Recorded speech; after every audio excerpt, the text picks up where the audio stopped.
So allow me to welcome all of you to the 31st talk by the Teachers Against the Climate Crisis, TACC as we call it. Before I go into the title and of course about the speaker, who actually does not need any introduction. But before that, let me advertise our group. Teachers Against the Climate Crisis came into being after a discussion in Delhi, and it has after that expanded beyond Delhi. It constitutes of teachers from different institutions who are teaching climate change, who are interested in climate change, but it goes beyond teachers, includes activists, includes people in policy making. There are teachers from within India and outside. So those who are interested in this issue, we would request them to join or at least follow us on our page. We are on Twitter. The handle is called @Climate TACC. It's a non-funded, non-party organization that seeks to promote understanding and engagement about different aspects of the climate crisis among students, teachers, and activists. And we've had many talks all online, so you can access them. Today's talk is, the title is not just very interesting, it is provocative in my opinion, Climate Imperialism in the 21st century.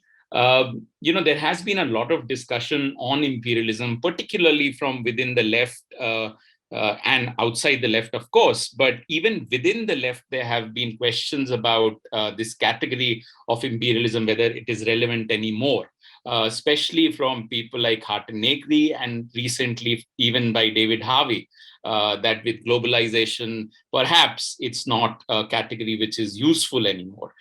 And here we actually have from the paper that came out in the monthly review, written by Professor Jayati Ghosh, along with Shovik Chakravarti and Devamanu. Shovik is also a member of TACC, who's also hosting this talk, where they start by saying climate imperialism has emerged as a new and potentially even the most lethal form of imperialism in the world economy today. Starting with the difference between the global north and the global south, the contribution that they're making to emissions, the elite of the world dominating emissions currently, and even in new technology, in green technology, for example, the possibility, which is already there, of extractivist competition that we're already seeing. And they say, which I really like, big powers, old and new. So that new part is something that I would definitely be interested in hearing about. Professor Jayati Ghosh, as I said, needs no introduction at all, and yet it is formality. Since I'm moderating the talk, I have to. She's been my teacher. She has taught at JNU for 3.5 decades, and now is a professor of economics at the University of Massachusetts Amherst. She has done pioneering work in areas of feminist economics, in international trade, international finance, political economy, Marxism, macro. So there are various fields in which she has written extensively. She has, to her credit, almost 20 books and more than 200 scholarly articles. So I won't go on and on because this will take a lot of time if I just spend on what all she has done. And since we don't have much time, and this topic is something that people would like to hear about instead of me talking about it, so I'll hand over to Professor Ghosh. And if you would like, Jayati, to share the screen, you could start. Thank you so much, Rohit. It's really a pleasure to be with all of you. And first of all, let me congratulate you on this group. I think it's a great idea. And so, it's great that you are doing this. Okay, I'm going to share my screen. Can you all see it? Let me just put it on the slideshow. Okay, yes, can you see it? Great. All right. So, I'm almost thinking that I don't now have to present because Rohit has very nicely and neatly summarized the arguments in the paper. But let's present anyway. And as you can see, this is joint work with Shobhik and Devamanyu Das. And Shobhik, I'm glad to see, is here so he can answer some of the questions that come up as well. Okay, why is this not going down? Wait a minute. Okay, now it's gone too far. Okay, yes. So let's just first explain what exactly is climate imperialism and why am I referring to it. So the way we have talked about imperialism, the way we define imperialism is as a struggle of large and monopolistic capital over economic territory, which is actively aided and assisted by their states, okay? And of course, economic territory can take all kinds of forms. It most obviously in the sort of colonial phase of imperialism, it was about land and resources, the resources extracted from nature. But it was also about labor, both paid and unpaid labor. I think we are recognizing even more nowadays the significance of the unpaid labor. It was about access to markets and taking over markets because your own was stagnating or reducing or saturated. And so you entered and displaced earlier producers and earlier, small and self-employed people with larger production. But increasingly in the late 20th century, we saw that it also encompassed economic territory in the form of new services that were commoditized, which were earlier seen entirely as public provision. This is everything from water to electricity to education to even security. Everything is now privatized. And that too has become, if you like, part of the arena of imperialism. And then we saw how newly created forms of property, like knowledge in particular, have become property, intellectual property, which frankly, I personally think is a bit of an obscenity, but it is very much part of the activities of imperialism today. And in the 21st century, we've seen cyberspace emerge as a major area of contestation and control by large capital, assisted by its states. But I would argue that in this current neoliberal phase of capitalism, we don't think of it so much, but in fact, it's really the environmental interaction with the planet, which is probably the one that is the most crucial. And it's also, by the way, the one that's most associated with coercion, conflict, and wars. Land and oil, everybody knows about the oil wars of the early 21st century, but it's also very much related with the legal and economic and financial architecture, which at one level appears to be less coercive and less brutal, but can operate in very similar ways. Okay, so then what's climate imperialism? It is specifically that aspect which relates to the things that impact on climate. For some reason, this is not moving. There we go. Right. How is this climate imperialism expressed? And once again, this is really, I'm repeating what Rohit just summarized, but this is the essential core argument of our paper, which is that the different ways in which this struggle over economic territory is expressed, first of all, because of the fact that the rich core countries of imperialism and global elites are able to produce and consume based on a very exploitative pattern whereby they generate not just very large global carbon emissions, but increasing carbon emissions with rising ecological footprints. We should also note that, the per capita carbon emission is a pretty good proxy for all the other resources that you destroy, all the other intrusions into nature and overexploitation of nature and pollution and etc. Carbon emissions have become a pretty good proxy for all of that. And we know that basically it has now become the arena of a privileged few.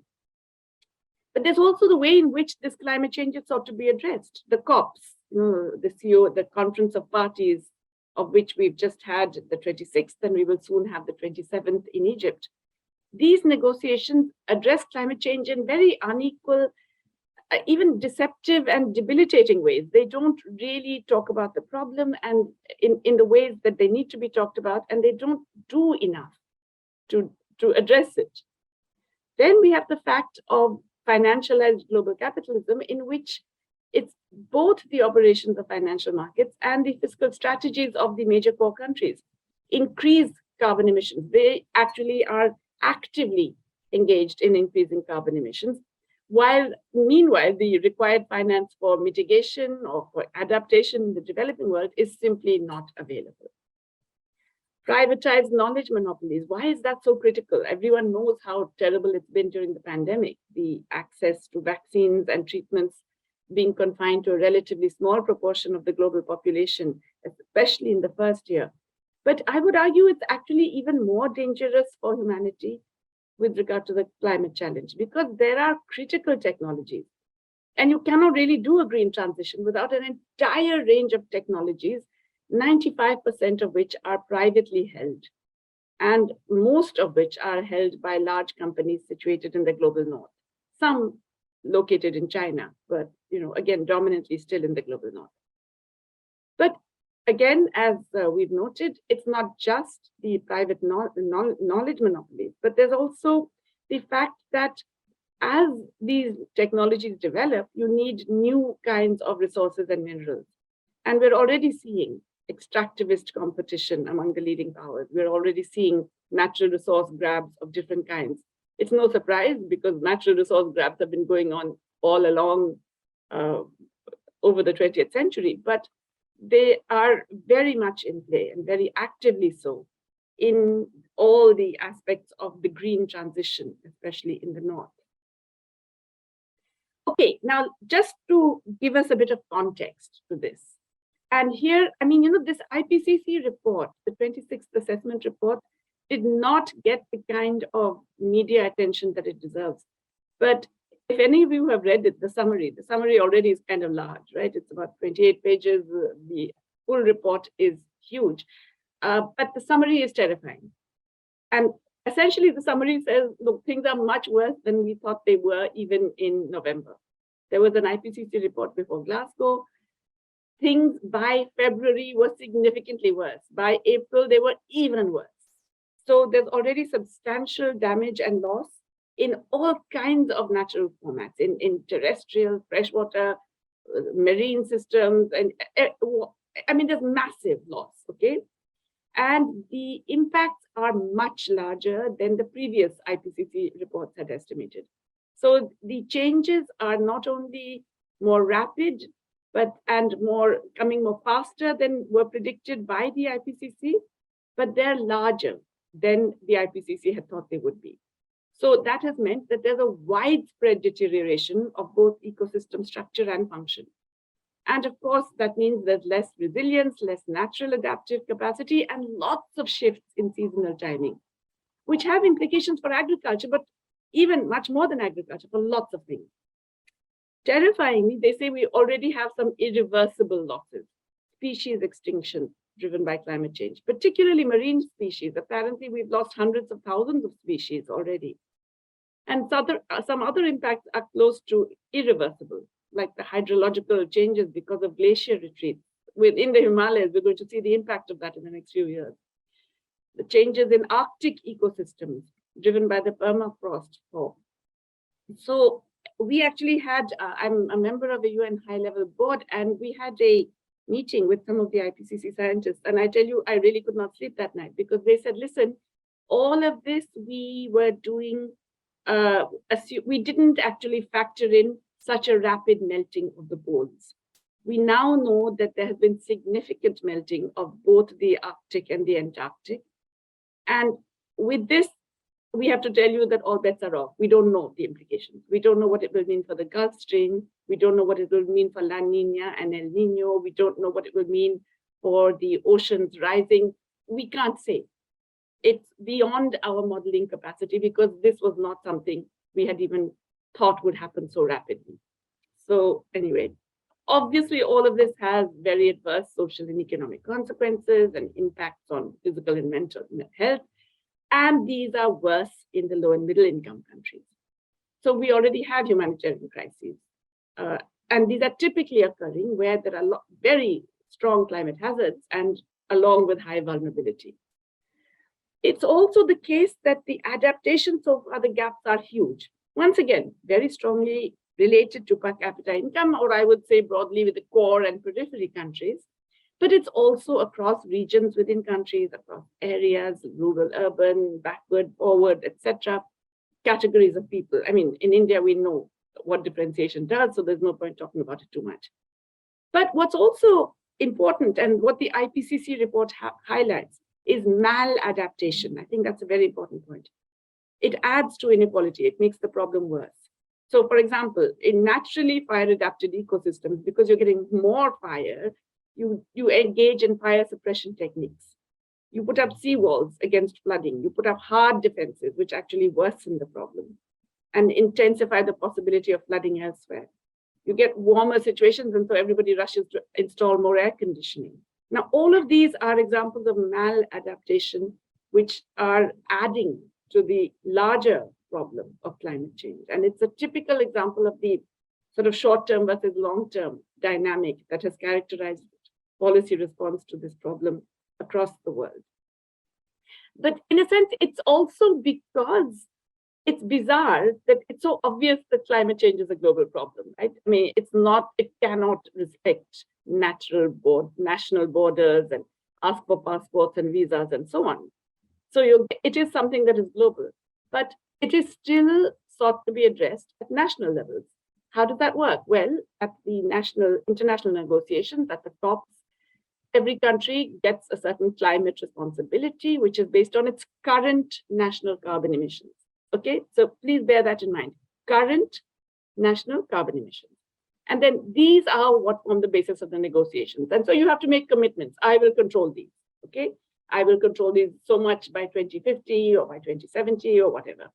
Now, first of all, of course, this ignores the historic responsibility or the carbon debt of richer countries. And I'll come to that again in a minute. But it also relies on the purchasing power parity measure of GDP for comparing across countries. I could give you a whole lecture just on that because I am appalled at the continued use of PPP measures to compare countries. These have many problems, both conceptual and estimatory, but one important problem for our purposes is that they overstate the incomes of poorer countries. And so therefore they kind of assign greater responsibility for stuff for countries that can afford it less. Another problem is that the measures are production-based rather than consumption-based. And that underplays the continued significance of consumption in the North. I will talk about that in more detail a bit later.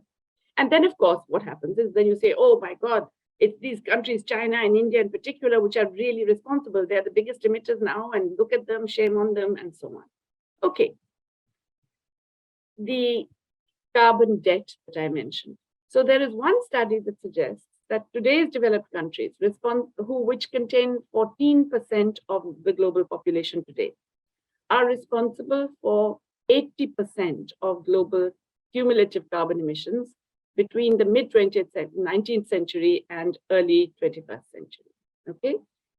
Now, this is, well, it's of course extraordinary, but you could argue, well, wait a minute, in 1850, nobody knew that carbon was an issue. Nobody knew it was a big problem. I will remind you that carbon emissions is a good proxy for all other exploitation of nature. So basically this 14% was exploiting nature beyond what everybody else was doing even then.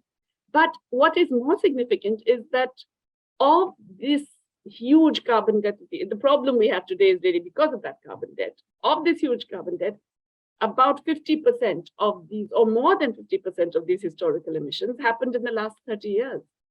And 30 years ago, everybody knew. I mean, all the big oil companies knew. The United States government knew. Everybody knew about the problem of climate change, the problem of carbon emissions, and in fact, technologies were available to do something about it 30 years ago. So more than half the emissions occurred in the last 30 years, when in fact, these rich countries could have done something about it. Okay, now yet I would just remind you that carbon debt is never considered at all in negotiations. The developing countries have tried to raise it in the COPs, but it's always been marginalized and sidelined. So carbon debt simply doesn't enter into the negotiations and discussions at all. So how is it determined? Well, look, there are many ways in which you could determine the carbon emissions. What's typically done is, in fact, the production-based. Okay, this is what the UNFCCC does. It's where you say whatever carbon emissions are created because of production in your country, and whichever point of the value chain, whatever you produce, the carbon emissions that creates, that's what your responsibility is. But obviously, this doesn't include cross-border trade. And once you allow for cross-border trade, then again, there are different ways in which you could do this, okay? You could do it in terms of extraction-based. Basically saying, well, look, the big problem is fossil fuels. So let's consider the full life cycle of these fossil fuels, these extracted resources, and assign responsibility to those who extract the resource. You consider the downstream emissions enabled by the sale of that resource, and you allocate responsibility accordingly. Or there is the possibility of looking at value-added emissions. Now, this is a much more complex empirical exercise, but you can allocate responsibility according to the share of value added over the life cycle of this product. And it need not then be natural resources or fuel, but it could be a whole range of other products.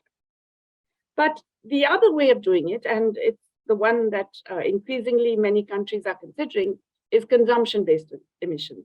That is, those resulting from satisfying domestic demand. So remember, consumption here really is both consumption. Okay, I think we're good to go. Yeah.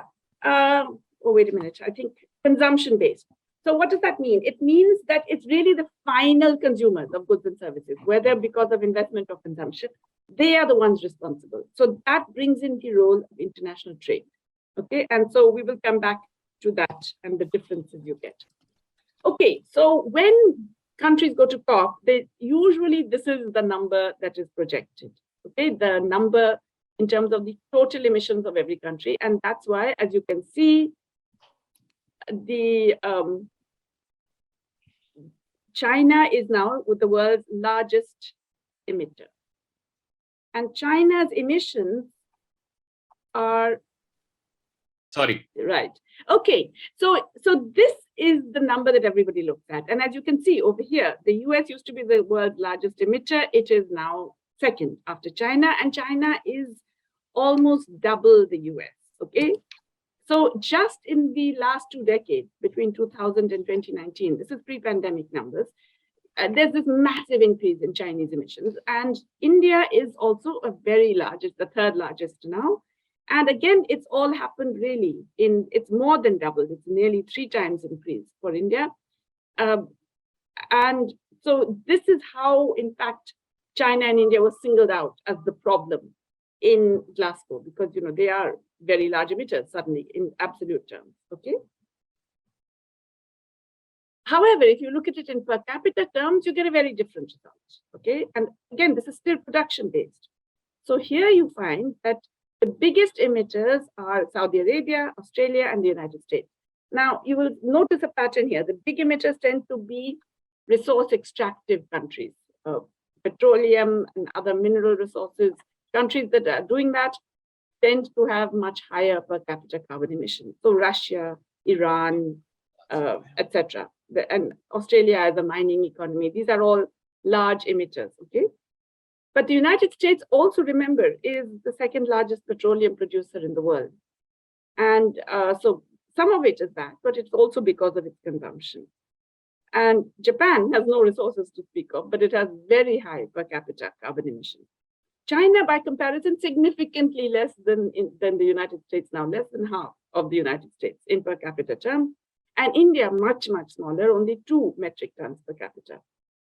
So significant differences once you recognize the per capita emissions.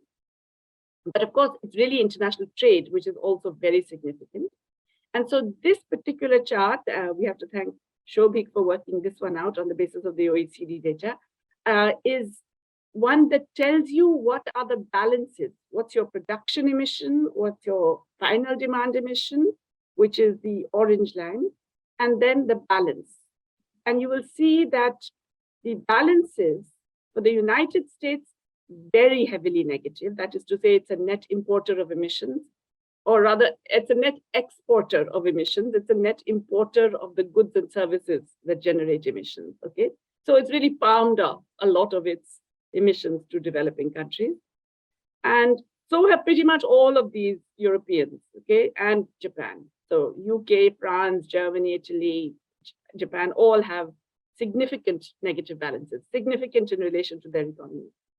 China, by contrast, has a positive balance. Even Russia has a positive balance, and India and South Africa.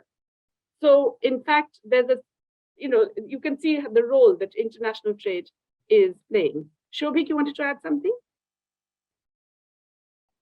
No, I'm good. I did not. Oh, you raised your hand. Okay. Anyway. No. Okay. So now let's look at the per capita emissions by final demand. Okay. And here you find that it's really much, much more remarkable the role of the United States. US emissions are now 3 times that of China in per capita. All right. So the US is way ahead of everybody else. Okay, even the other rich Europeans and Japan and so on and so forth. India, and China, as I said, is 1/3 of the US in this. And India, the per capita emissions only 1.5 metric tons. Okay, so really, it's a very, very different picture in final demand per capita terms. But, and this is something I want to emphasize because this is what is not talked about enough. It's emissions within countries, which are really the bigger problem. So emissions inequality within countries is huge. And furthermore, it's got worse. So this is per capita metric tons. This is excellent work done by Lupin Chancel in the World Inequality Lab in Paris, a very detailed and painstaking work, which has tried to use the existing inequality indicators and consumption indicators and the emissions to try and identify who's responsible within countries and within regions. And what you get is quite remarkable. So predictably, the bottom half of the population in South and Southeast Asia, or Middle East and North Africa, or Sub-Saharan Africa, it's tiny, very, very low per capita emissions, okay? The top 10%, on the other hand, it's quite striking that it's only in Sub-Saharan Africa that it is just about at the global average for the top 10%. Otherwise, for South and Southeast Asia, we are the top 10% of South and Southeast Asia have per capita higher emissions than the poorest half of Europe and North America. Now, this is not something that we normally consider or talk about. And if you look at East Asia, the top 10%, the richest 10%, is almost 40 metric tons per capita. Of course, the US and North America is way ahead of the game as usual with 73 metric tons, but almost 40 metric tons, which is more than, I think, it's more than 7 times the per capita emissions of the poorer half of Europe. So we are really seeing and also it's almost 4 times the emissions of the poorer half of North America. What's also more remarkable is that the emissions of the top 10% have increased globally, okay? And the emissions of the bottom 50% in every region have declined over the past decade. So it's really not that the whole of the US is emitting more, it's the rich in the US. And the top 10% of the world doesn't include only the US. Yes, it's dominated by US and Europe and Japan, but it also includes the very rich in India. It includes lots of very rich in China and so on. So this is really where it's at. If you want to control emissions, you have to begin with the top 10%. Okay, now how have countries actually reduced carbon emissions? There is the internal way, which is that you can do it, reduce energy use per unit of income. And that usually happens when the sectoral composition of your economy changes. When you move, let's say, from agriculture and manufacturing to certain kinds of services, which are less carbon emitting. Some services like Bitcoin, etc., are very carbon emitting, but in general, services tend to be less carbon emitting. So that could be one. Or you could have within sectors less energy use. So technological change reduces your energy consumption per unit of output within a sector. That, again, is something that's happening in many countries. And within sectors and in the economy as a whole, you can change the kind of energy you use. You can move from more carbon emitting to less carbon emitting sources. So the best in that form is renewable energy, solar or wind. Then, of course, it is nuclear, which I have left out because I am so conflicted about nuclear and I have real issues with the use of nuclear energy. Then natural gas, then petroleum, and then the worst is coal. Coal is the worst form, okay?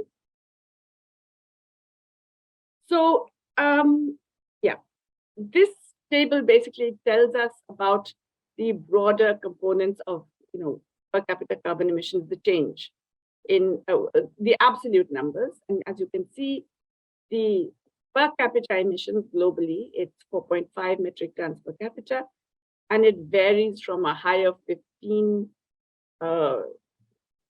in the USA. This is for 2015, these data, to a low of 1.8 in India for this set of countries.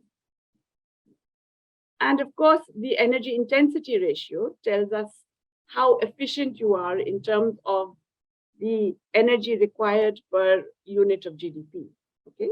And then the emissions intensity tells you about what kind of energy you're using relative to, in that hierarchy that I just mentioned, from the greenest to the worst forms. So if you look at the change in this over this period, over the broad period since the turn of the century, you find that globally there has been a significant reduction in both energy intensity and in emissions. Okay, the world, like the top line. Okay, and pretty much every region also shows this decline. Mostly these regions show this decline, but and in fact, a lot of the major countries show very significant declines in per capita emissions. Okay, the USA, France, Germany, Italy, they're all showing declines. UK. Remember, that's dominantly driven by reduction in emissions of the bottom half of the population.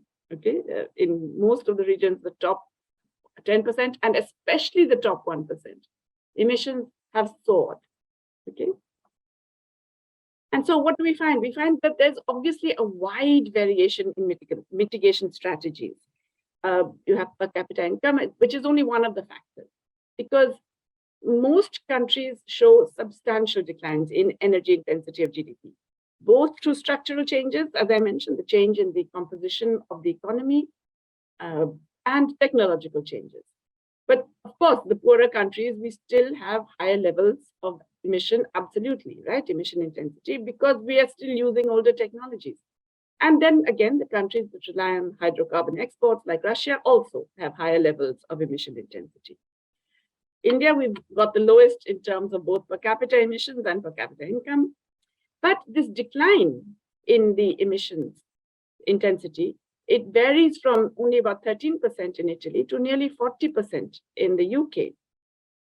How did that work? Well, France, Italy, the UK, and the US have reduced their share of more carbon-emitting energy sources. But Japan and India, remarkably, now have a look here, if you can find Japan, I think it's the fifth from the bottom.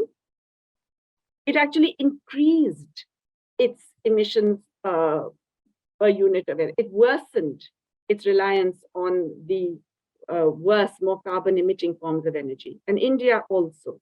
Now, that's really because in the Japanese case, after the Fukushima disaster, they actually shifted away from nuclear energy. And so they went from what is, in purely climate terms, a greener form of energy to other forms of energy.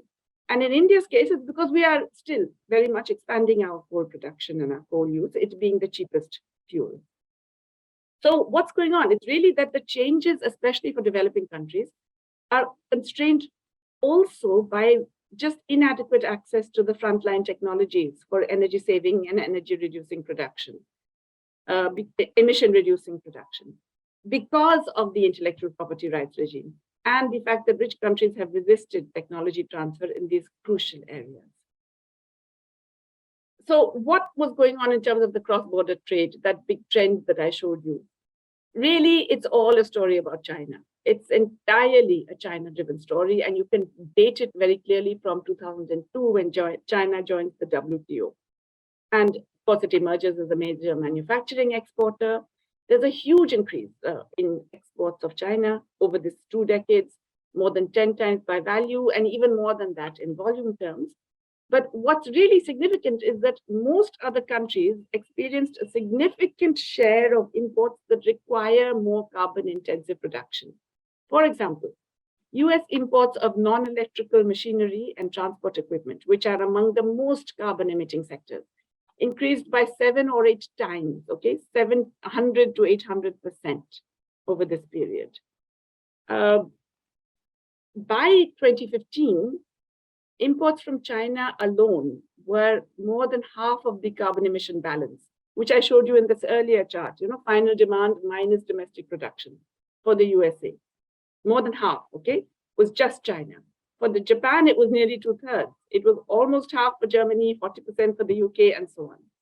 So what was the process? It was driven by advanced economies, multinational companies, with taking advantage of China's entry into WTO and basically enabling the export of more carbon-emitting production to China.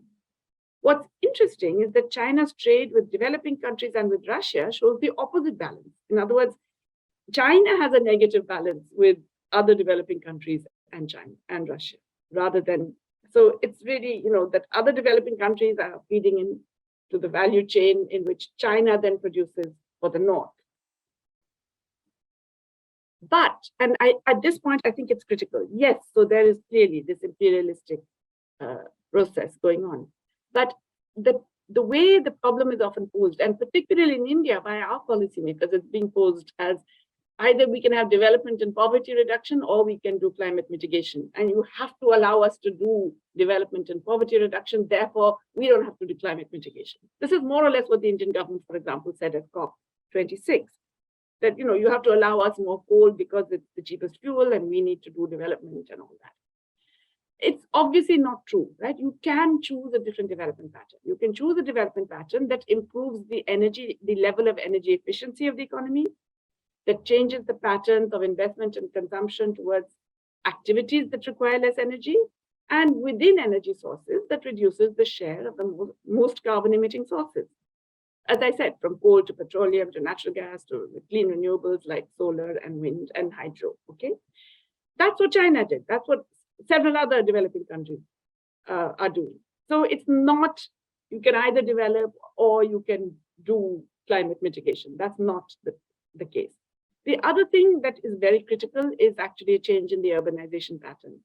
Instead of just letting things grow, like Topsy, you actually have to plan for urban conglomerations that are now greener in terms of habitation, about the kinds of houses that you live in, the kinds of residence and other requirements you make, the need for commutes within the towns and cities, the patterns of, where you locate activities. All of these can be planned in ways that reduce carbon emissions. Now, what's also important to note is that this is not just good for the planet and climate, it's actually better for people. I mean, coal is horrible, right?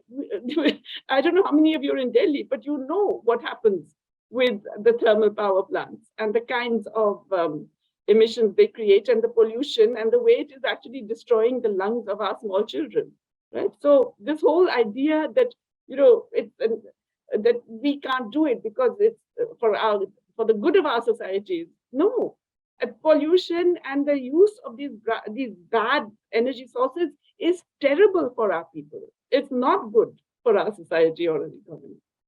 Of course, you can say, where's the money? We need the investment. We don't have the money. There's a very important study which Bob Polin has done with Noam Chomsky, and of course, he's been doing lots more work along this. But this particular book identifies that 1.5% of GDP of the large economies annually would be sufficient to actually bring about a feasible transition over the coming decade. And I want to highlight, it's not just finance, it's access to technology. Both are absolutely critical. Okay, so on the issue of climate finance. So in 2012, in one of the COPs, the rich countries promised that they would give 100 billion in climate finance every year to developing countries. What's happened is actually appalling. It's been totally less than 80 billion per year. And in 2020, just before 2020, because they had to produce a number for COP26 in Glasgow, they apparently brought it up to 84 billion. Now, in fact, however, the original promise was for bilateral finance of that much, okay? Bilateral aid financing of that much through public sources. Whereas this total that they've got is by scrounging around and grabbing everything that you can find, including the multilateral development banks, including all the other export credits, including private finance that you've mobilized by offering guarantees or some kind of SOP. So it's really a completely false number. The number we should be looking at is the top row. And there you can see it's a pitiful, came to about less than 30 billion by 2019, but around 30 billion instead of the promised 100 billion. Okay, so it's pitiful. And anyway, it's a drop in the ocean of what is required. What is required clearly is trillions. And trillions is not impossible. We all saw how the advanced economies could produce trillions out of a hat when the pandemic struck. Okay, the total increased spending by the US before this latest bill amounted to about $30,000 per capita additional spending. Okay, more than 30% of GDP of pre-pandemic GDP. Europe slightly less generous, but nonetheless very, very generous. Okay, so yeah, this is clearly a small amount. But forget other spending. Consider just the subsidies going to fossil fuels. Now, this particular chart, this is from the IMF study, which is looking at both the explicit subsidies, and that's the number that is usually provided, which has generated this number everyone throws around of 550 billion a year is the explicit subsidy. But that's just the explicit fiscal subsidy, which is going directly from the budget to fossil fuel companies. What the IMF did is to estimate a whole range of implicit subsidies, including the wrong pricing at various points and a number of credit subsidies and a number of other tax incentives that are provided to these companies. And that gives you a much larger number. That gives you globally 5.9 trillion or nearly 6 trillion. The US alone, that's the right-hand chart, that's around 700 billion per year, the annual subsidy provision. Of course, most of it is implicit, it's not explicit, but the point is it's there. And so obviously markets are screwed up broadly, one should say. Yeah, clearly markets will respond to the pricing. And the pricing is not because the market is generating a poor carbon price, a low carbon price because of the fact that we are short term. It's because governments are subsidizing the fossil fuels and thereby making it excessively cheap. So clearly we need changes, okay? But the international economic architecture is preventing viable changes. And that's part of the imperialism that I talked about in the very beginning. So what should we do? Well, definitely when we're looking at climate negotiations, we should not use purchasing power parity exchange rates. We should be using market exchange rates. We should bring in historical carbon debt and consider what share of the future global carbon budget should be allocated accordingly, as well as on per capita. It's extraordinary that per capita carbon emissions and per capita carbon consumption does not enter into the negotiation. But obviously also we just need massively increased climate finance because listen, it's a global public good. You have to do it on global public investment principles, not as foreign aid. Global public investment is essentially based on the idea that every country contributes and then every country has a say in how that money is spent, and it's spent on things which have clear global needs. So you would allocate the finance to projects and regions and areas of the greatest need rather than, a sort of patron-client relationship based on foreign aid. So SDR expansion is clearly one possible route. It's available liquidity, it's the money for jam, which can be produced. Developing countries can't. And the problem is really that the rich countries are willing to take money out of a hat for themselves, but the other hat that is available to take money out of, which is the IMF SDR function, it's so far been very unwilling to go beyond that one SDR expansion of $650 billion in 2021. The other thing we obviously need to do is regulate and control private finance, which continues to be the biggest funder of the Brown project. Okay, the biggest funders of coal globally. China keeps getting blamed for it. And of course, certainly China and the Chinese public sector companies are very strongly involved in all of this. But the biggest funders of coal, there's interesting work done in Boston University, which are in fact 8 of the 10 biggest funders are financial companies based in the US. Blackstone, BlackRock are the biggest ones, okay? The popular strategy of choice nowadays, even surprisingly among progressives, it's border carbon taxes. I very strongly feel these are not a solution. I personally feel, and I think a number of other countries' governments feel, that they would be a device for trade protectionism. Because, you know, the idea that these taxes would then go into a global pool and be shared and so on, let's face it, it's laughable. Okay, it's not going to happen. I mean, these are countries that promise 100 billion a year, which is nothing for them and in budgetary terms, and they deliver less than 30 billion a year, totally. And we are somehow hoping that when you enable border carbon taxes, they will put all of this in a separate account and distribute it across countries. I mean, seriously, if you're going to have a global tax and dividend policy, you need a degree of trust and international cooperation, which we don't have. And so I find border carbon taxes deeply problematic. I personally would say get rid of the subsidies, and that would already change the global prices very significantly.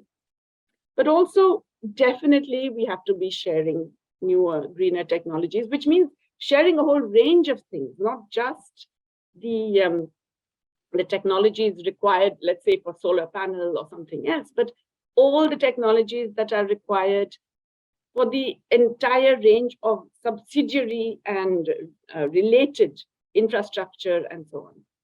So the IPR regime has to change. We have to renegotiate TRIPS. There's no question about it.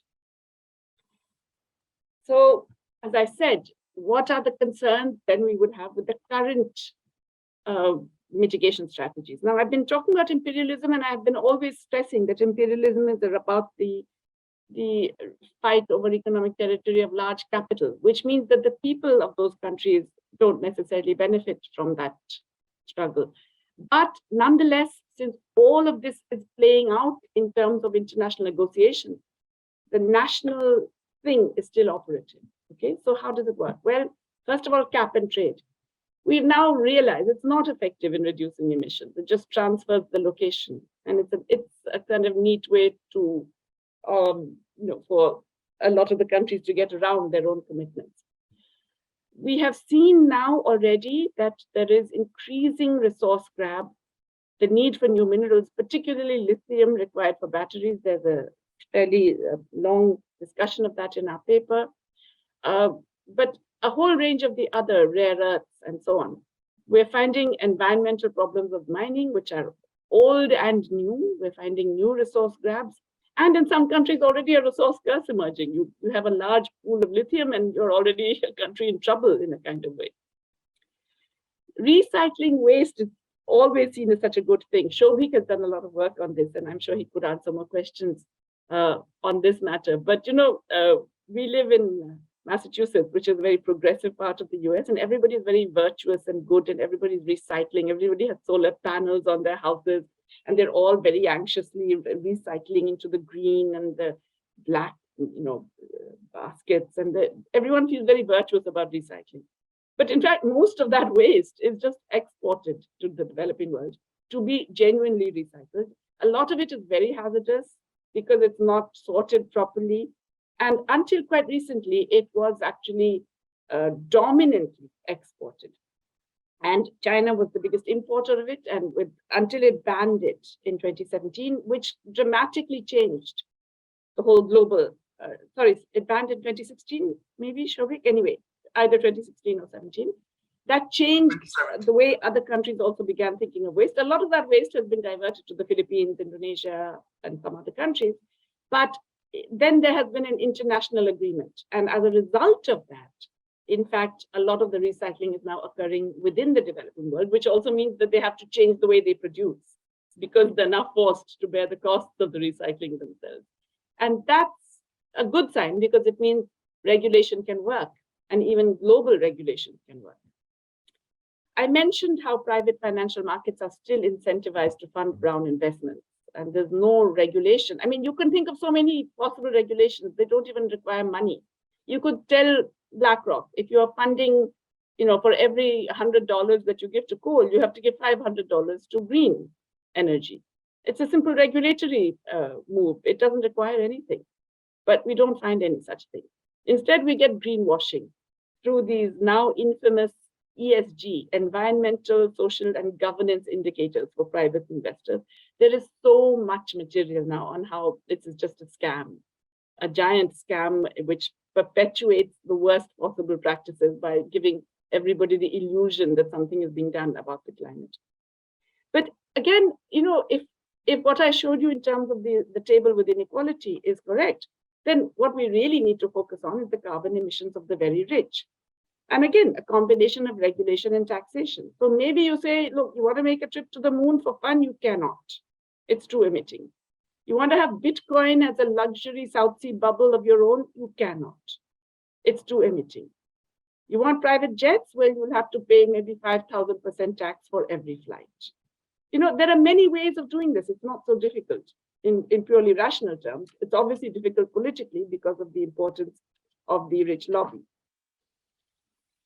So finally, what are the current concerns? Well, as I said, global climate strategy is still deeply neo-colonial. So can we actually generate a progressive multilateralism? So when I talk about this, people say, everybody shrugs their shoulders and says there is no multilateralism. What to speak of progressive? The problem is that, the problem is global. The problem is multilateral, and we cannot deal with it nationally or regional. So we have to think of a system that abandons the unjust and counterproductive features of the existing architecture, but we definitely can't do without multilateralism. But so, okay, even granted that this is all terrible, how much can we do unilaterally? I mean, China has been doing a lot unilaterally in terms of promoting green energy, and let's not undermine or let's not fail to recognize the fact that today solar and wind power are on competitive terms and cost with other energy, with fossil fuel energy, largely because of the massive thrust that China gave to developing these, which led to the very rapid decline in per unit costs. So there is some potential for large countries. There's also a potential for regional responses. But then with regions, we know that there are all these geopolitical tensions. I mean, our own, even South Asia, it's hard to think of how much we could be doing together just because of the internal geopolitical tensions. But then the other problem really is domestic inequality. And of course, that was evident in the per capita emissions that I showed you earlier, but it's also expressed, therefore, in the growing power of national elites.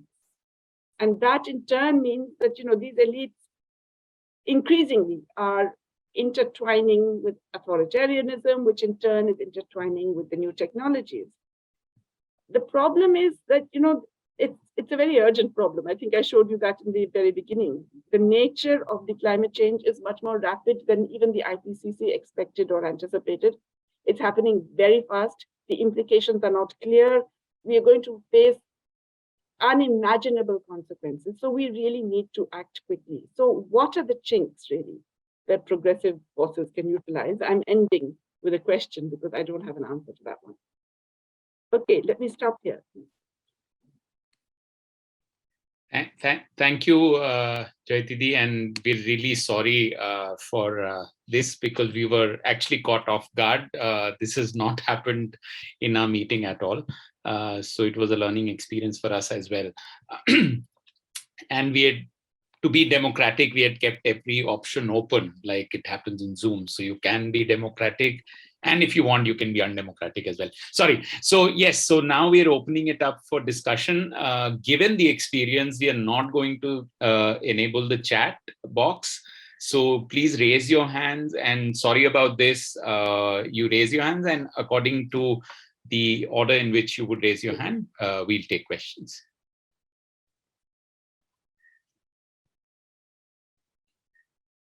Yes, Sheena. Oh, hi, Sheena. I'll just unmute her. Yeah, Sheena, you could go ahead. Thank you so much, Jayati. This was just brilliant. And I think rather than go into congratulating you, let me put forward what may get a response from you, maybe others as well. To give a very concrete example, the Okhla energy to waste to energy setup is sponsored by Naveen Jindal, who's got this university, private university. Why aren't the students being made aware of what they are paying for and what it's doing to Delhi? And as you said, the children, including Sarita Vihar, where I stay, which is in that locality. I'm giving a very concrete example of what perhaps needs to be addressed. Okay, thank you. Yeah. Yes, well, there you go. It just shows the sort of extent of the problem and how deep it sinks in different parts of lives. Absolutely, yeah. I think Rajeshwari has a hand up. Yes, so Rajeshwari Right, and then Sumati.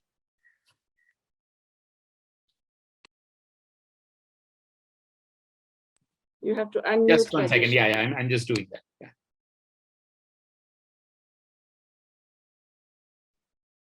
Rajeshwari, yeah. Yes, please. Thank you. Thank you, Jayati. Fascinating, really fascinating lecture. And I'm so glad to hear this multilateralism angle that you brought in at the end. Of course, very rich lecture overall. But I just want to reflect back on a paper that I teach. It's this Clive Spash's, one of the earlier papers about the brave new world of carbon trading. Where he talks about, the creation of Kyoto Protocol, he's always argued was just one of these market gimmicks, and it was never meant to work. Yeah, that it was always meant to just create this. So one, I wanted to ask you about that and say, that there was a lot, including your work on what let's say, what is the sustainability angle that nation states take. I just wanted to say, since this is this let's say, energy efficiency, national trade question, when you brought in all these points, brilliant. But I just wanted to ask what the economics of this, that is, how can we have a framework, whether it is, well, let's say, as nation states investing in energy efficiency or markets, isn't there a problem there of the kind of economics that we use, that is, instead of looking at, let's say, questions of social cohesion, institutions, rules and norms of consumption, behavioral changes, the right kind of, well, let's say, social and physical infrastructure.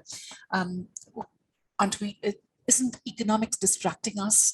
That's one of the things Spash also says in this book. Thank you. It's brilliant. Thank you very much. Yeah, well, you're right, Rajeshwari. Let's put it this way: mainstream economics is absolutely destroying it, also because it is obsessed with the GDP as the indicator. So I think that's the biggest problem, that the broad mainstream tendency is one where you're obsessed with growing GDP at all costs, rather than looking at what you need to do to create a healthy, equitable, sustainable society, and then what are the economic processes that will generate that. And if you had that approach, you would make very, very different policy choices, whether it is about responding to a pandemic, or about addressing issues related to the climate, or about how you plan your cities, all of these things, or even the kinds of agriculture you promote. Everything would change if you had a different approach rather than GDP as the sole goal. So I think that's the problem. Having said that, things are not it's not entirely terrible, because there are countries that are increasingly recognizing this. yeah, you're in one sense, everybody's still operating within capitalism. And so, you could say that, well, as long as the global capitalism, as a capitalist system exists, nothing can be done. I can't say that because, then the world will end, let's be honest. I mean, we don't have the time to wait for a complete.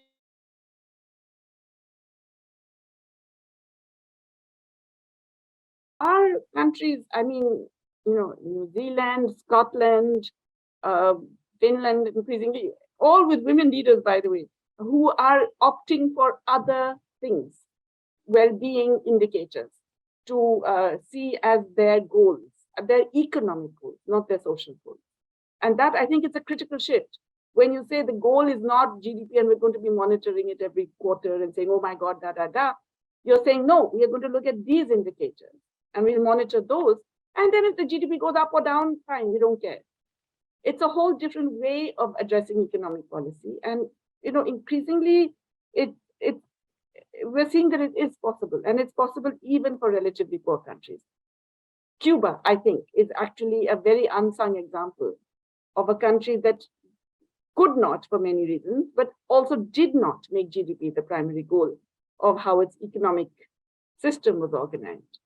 And it has much better human indicators, it has much better sustainability indicators, although it is unfortunately one of the countries that will be very badly affected by climate change. But it is possible, therefore, to think of different ways of doing economics as well, if you see what I mean.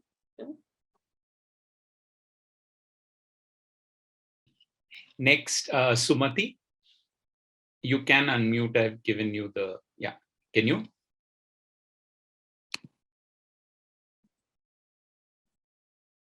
Sumati, can you hear me?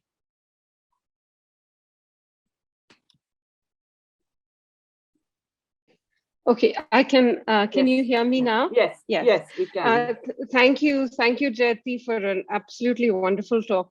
I especially, this is a question that I think we posed in TACC just sort of informally, which was, the fact that China's numbers are really high, but the fact that they are producing goods for the Western world. So those numbers really good to see. One of the questions that I had also related to this was within India itself, and this could just be an impression, but there's a sense that over the period of globalization / neocolonialism, manufacturing at some level of actual stuff seems to have declined, whereas extractive processes, extractive industries have increased. Is this right? I mean, is this a correct perception? Absolutely, Sumati. You are absolutely right. And this is something that really began, I mean, it's possible in the 90s, but it really begins in the 2000s. And in fact, that big boom that everybody talks about, the late 90s to 2004, 5, 2008, 7, 8 boom, that was a boom driven by two things. It was driven by financialization because, portfolio capital flooded in. And so there was a middle class that got richer and richer. And so there was all of that sort of service increase. But it was also extractive industries.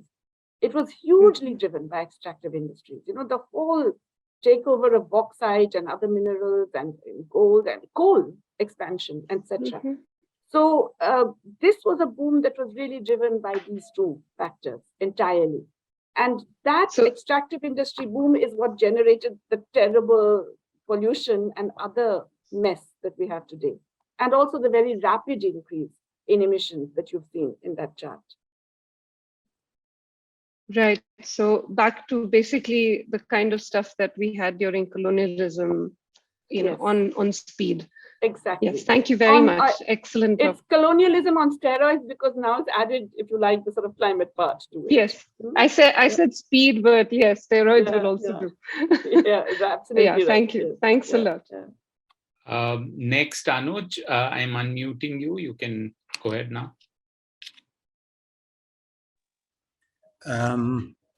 Thanks, Professor Ghosh, for this enlightening talk.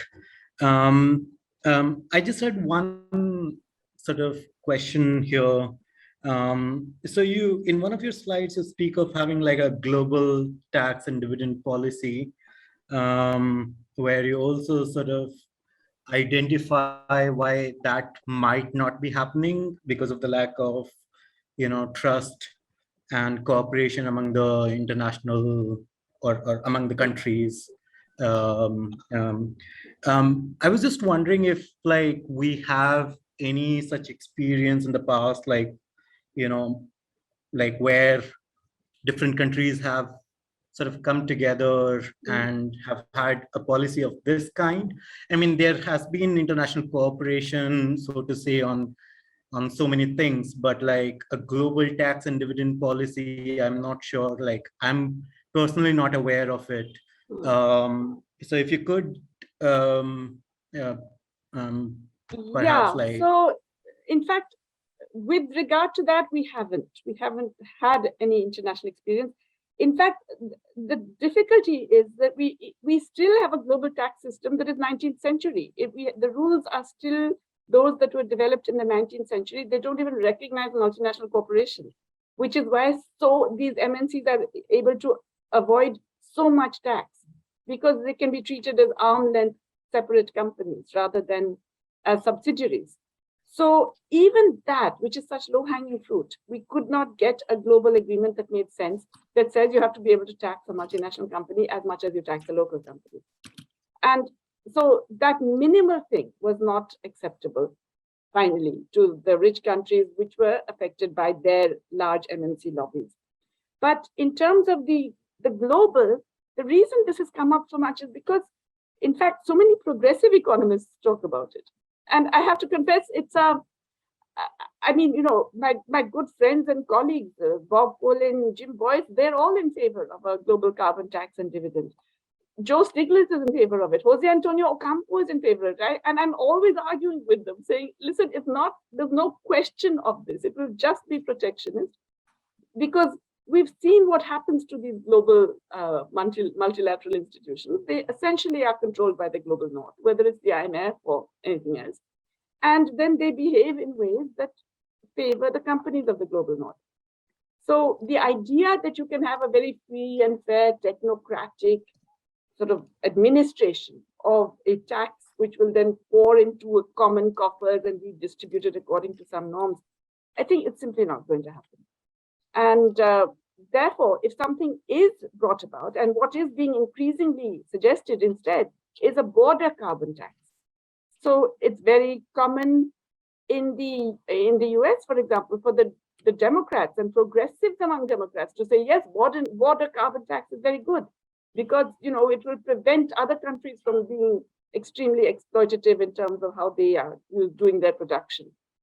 And again, it misses the reality of the reason why countries cannot shift, which is lack of access to the required finance and technologies. So, I personally think that it's surprising to me that so many progressive economists are willing to go along with what to me is just another element of a broadly imperialist agenda. So next, Vandana. Thank you. And thank you, Jayati, for such a brilliant talk. In fact, some of what you said speaks to some work that Chirag Dhara and I did as physicists on the GDP and growth issue.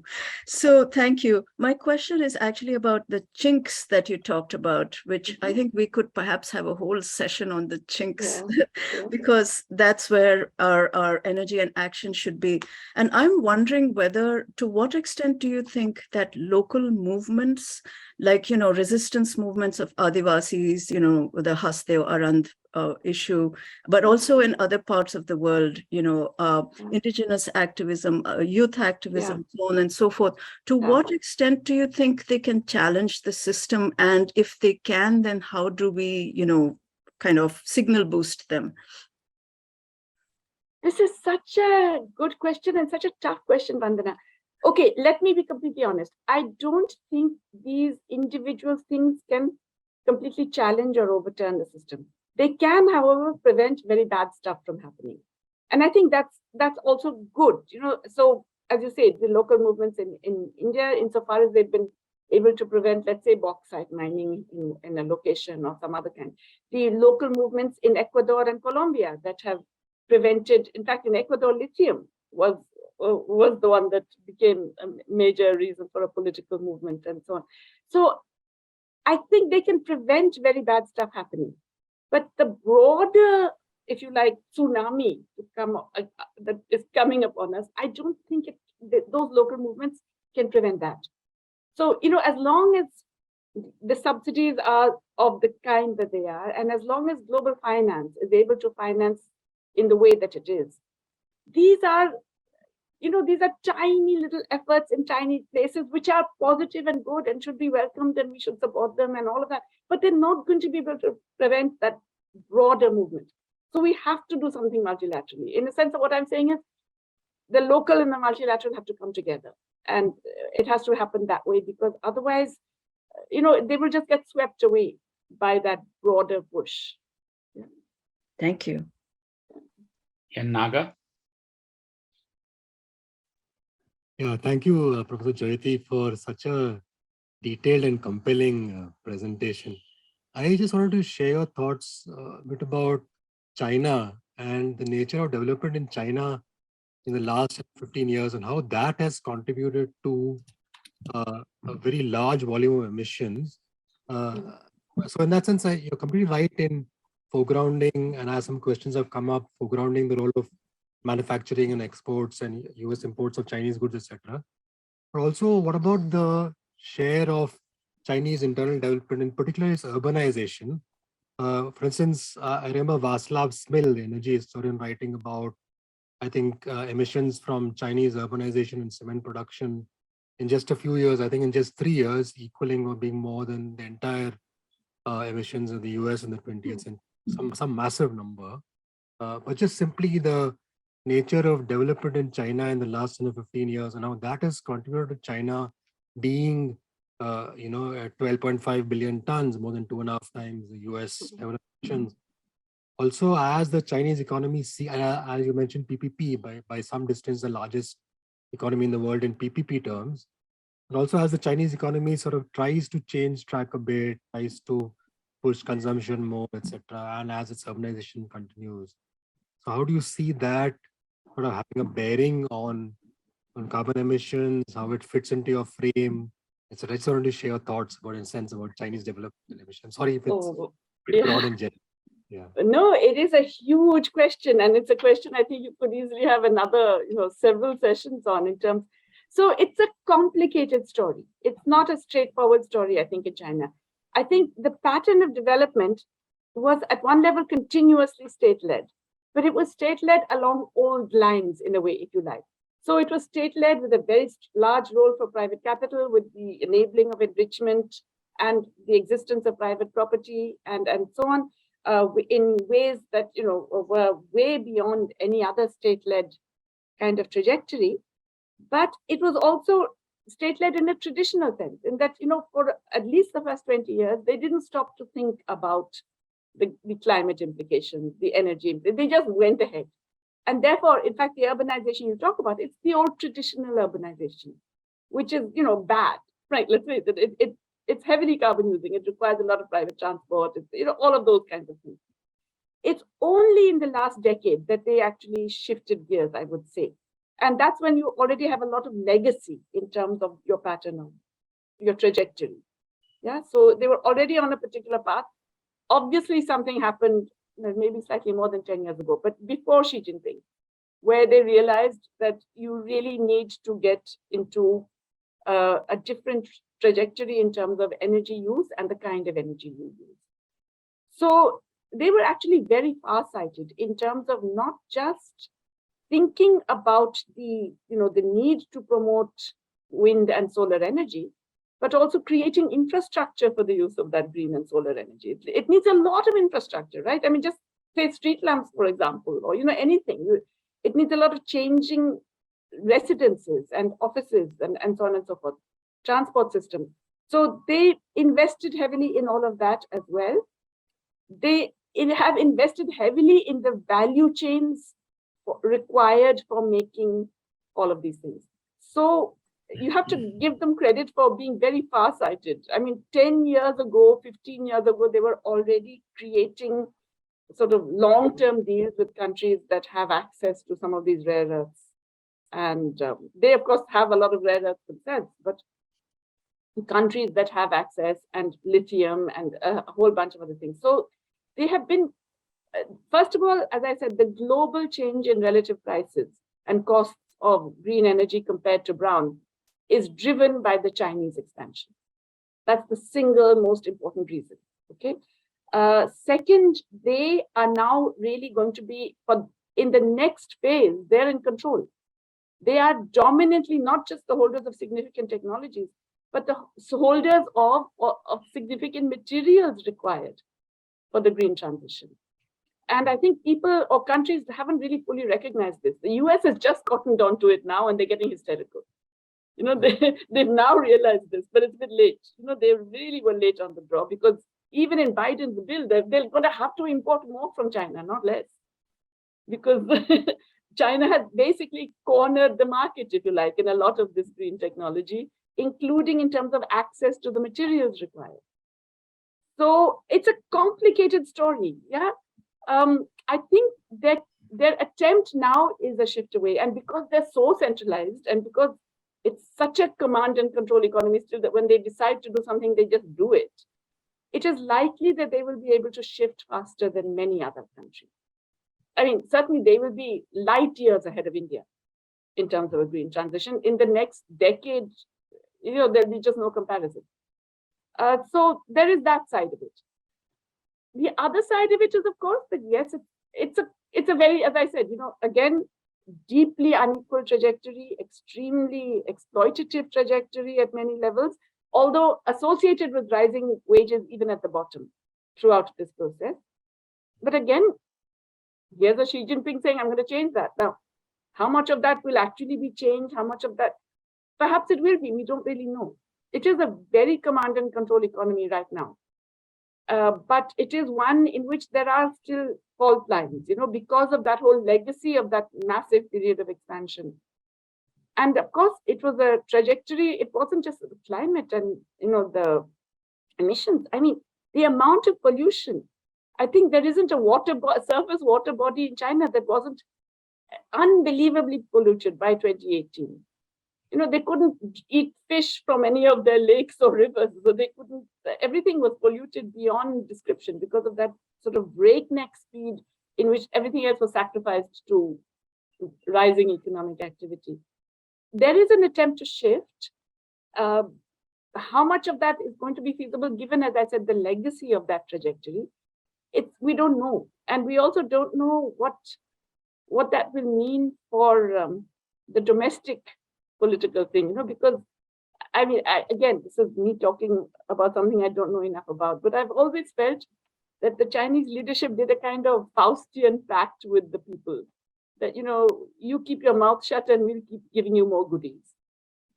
So how much that can be sustained, or whether that can be then be shifted into, Xi Jinping seems to think he can transfer it into some make China great again, you know, nationalist fervor kind of thing. I don't know. It's a complicated thing. Thank you so much. Okay, so we'll have to bring the meeting to a close. So last question by Aditi, and then, yeah. So you can unmute Aditi now. And Hi. Yeah, thank you. Am I audible? Yes, very much. Yeah. Thank you for this amazing talk. I'm fairly new to this entire idea and still learning. So this might come off as a slightly or relatively naive or ill-informed question.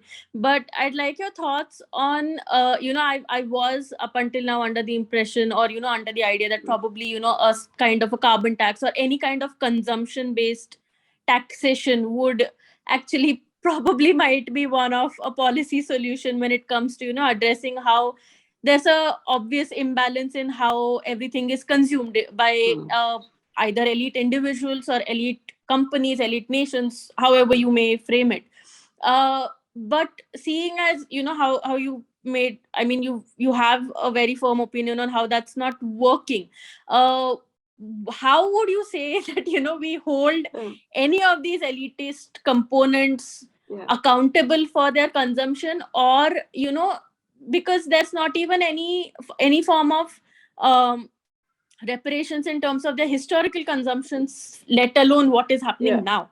So, I'd love to hear your thoughts on, what you would think of as a possible policy change that can be brought in. So thank you if it's very naive. In fact, Aditi, that is a really good question. And by the way, you are not alone in thinking a carbon tax is good. As I mentioned, some of the best economists in the world, whom I think are the best economists in the world, are in favor of a carbon tax, because they're saying, how else are you going to prevent? So what I'm saying is perhaps that we need to be more nuanced about it, because a blanket carbon tax will fall disproportionately on the poor. It is regressive. When they say price carbon correctly, what does it mean? It means, the price of petrol should be in such a way that people do not overuse, etc., etc. And then that feeds into all of the prices. That's essentially regressive. So what I'm saying is, we know it's the rich who are responsible for a lot of these emissions. So tax the rich, tax their consumption. Look at the things that they are doing, which are excessively carbon emitting. Like, okay, I mean, the trip to the moon is a kind of especially egregious example, but private jets. First, I think you should ban private jets, but at the very least, they should be heavily taxed, right? With those proceeds going in for green initiatives and a whole range of other similar consumption. So in other words, you think of what Nicholas Calder used to call much more targeted expenditure taxes, rather than a broad tax, which is kind of universal, a flat tax that falls on everybody, and therefore means that it's essentially regressive. So that's really what I would consider to be a better way of dealing with the problem of, that excessive consumption. And then, of course, tax the rich, not just in terms of their expenditure, but tax the wealth. It's appalling that we don't have proper wealth taxes when wealth inequalities have exploded. Tax wealth, tax inheritance, tax incomes at the top, much more than we are at the moment. So those would certainly bring down the excessive carbon consumption of the rich, which is 50% of global emissions. So there is one estimate that if you could bring down the emissions of the top 10% of the world to the European Union average, which is not even, which is already high, right? That is the top 10% of the world, you bring their per capita emissions to 8.7 metric tons per capita, which is the European Union average. You have already reduced global emissions by 1/3. Imagine. And we're struggling to reduce global emissions slowly by 10% here and now that. So, instead of doing it country-wise, let's think of things that attack the spending of the rich and tax those.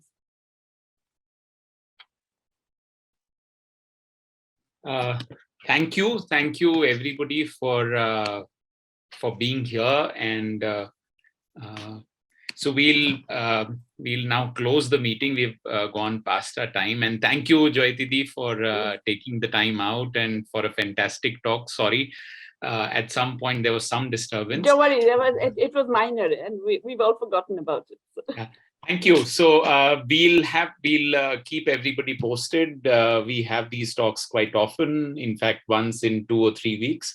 So we'll keep you posted on this. Please also follow us on Twitter, and you will get all the information. Okay, so this is not raising hand, somebody's clapping. I just got worried that I have enough questions. So thank you, Jayati, and thanks everybody. So we'll close the meeting now. Okay, thank you. Bye. Bye.